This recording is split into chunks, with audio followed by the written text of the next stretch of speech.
China is lying about its basic statistics. So says two new papers.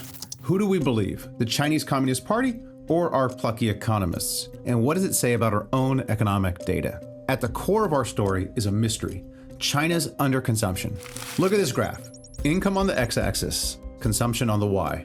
Based on their income, Chinese households consume way less than they should. They are here when they should be here along the line of best fit. So something is off. They're either lying about their income data or their consumption data. This was a real mystery, so I hired a detective.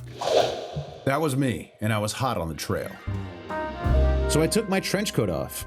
Well, the hiking trail was hot. The Cases Trail was cold. I had no leads, just a fedora made in China and a hangover made in a dive bar on the docks where all the goods from China came in. This China character sure did make a lot of stuff. Maybe they just buy less stuff, ship it abroad. They save more and use the savings to invest in factories that make more stuff. Basically, they just invest more and underconsume, so there is no mystery. Could it be that simple?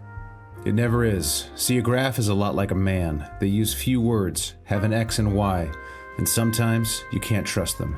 After all, a graph is only as good as its data. With this graph, I'd have to investigate each axis, starting with X, per capita income, aka GDP per person. I needed to go straight to the source. That's the name of a bar where economist Simon Kuznets hangs out. GDP is the main economic indicator. It measures everything produced in a country, the value of all the goods and services. Goods, like the detective work I'm here to do. Well, detective work is technically a service. What, did you write the book on GDP or something? Yes, I did. Oh, that's good. It is a good that I produced for the government in 1934. Well, thank you for your service. You got it now. When I invented GDP in 1934, I was explicit. I said, this just captures the size of the economy. Don't try to use it for anything else, like well-being or how a country is doing overall. Great, so nobody did that, right? No, everyone immediately did that. It's basically how all countries are judged, so now every country has an incentive to lie, to make GDP and GDP growth higher than it actually is, to make themselves look good. And that isn't a service. So China had the motive to lie about their GDP. But did they? I'd go to the ends of the earth to find out. And according to this paper, that's exactly where I was headed. Space. It was the only way to see who I needed to talk to. The nightlights. That's me, what's it to you? Heard you know something. Hey, I'm just lights. Just lights, huh? Factories hum. Lights. Bars buzz. Lights. Crime cooks. Lights. Oh, I don't know about any of that.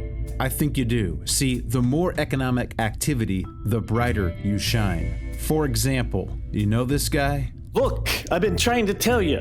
I'm electromechanical devices that convert energy into visible light through the excitation of various material. It is physically impossible for me to know anyone. It's North Korean dictator Kim Jong-un. He claims he's the Michael Jordan of leaders and also the Michael Jordan of basketball, but he's neither. His country's all dark at night, while his neighbor to the south is all lit up. See? I don't need you to talk. It's written all over your face that the South Korean economy is dunking on the North Korean economy over and over, just like the Michael Jordan of basketball, Michael Jordan.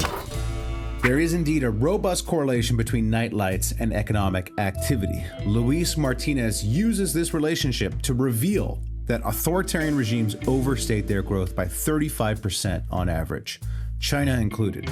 Now, China was still one of the fastest growing countries from the 90s to 2012, but its growth was overstated. So I knew the why, but now I needed to know the why axis, consumption data. Speaking of consumption, I was hungry.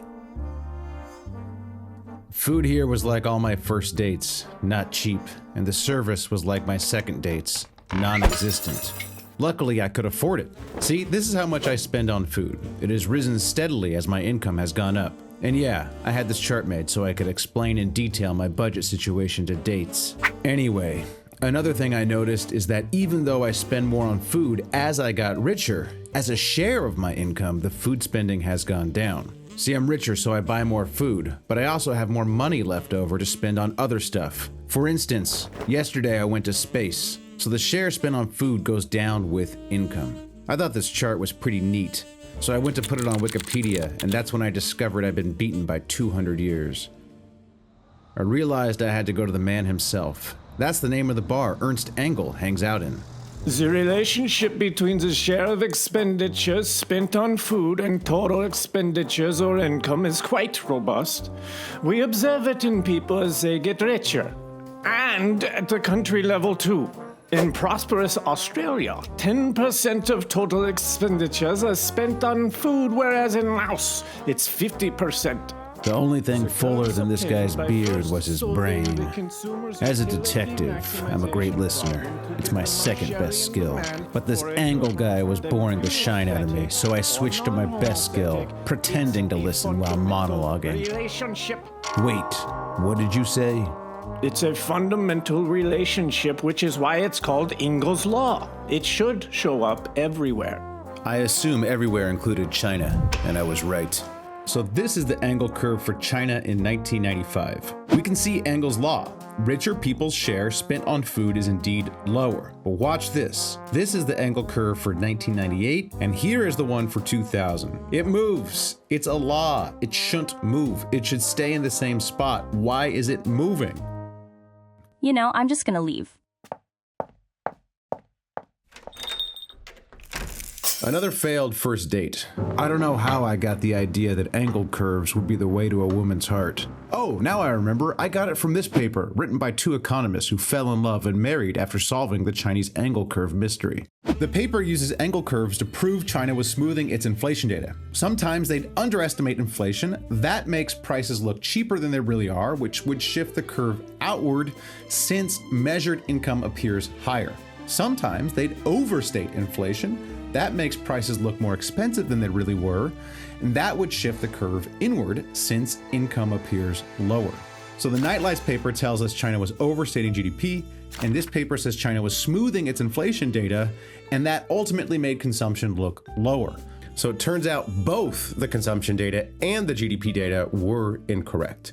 If we were to correct them both, where we revise GDP down and consumption up as the papers suggest, that would move China closer to where they should be, on the line of best fit.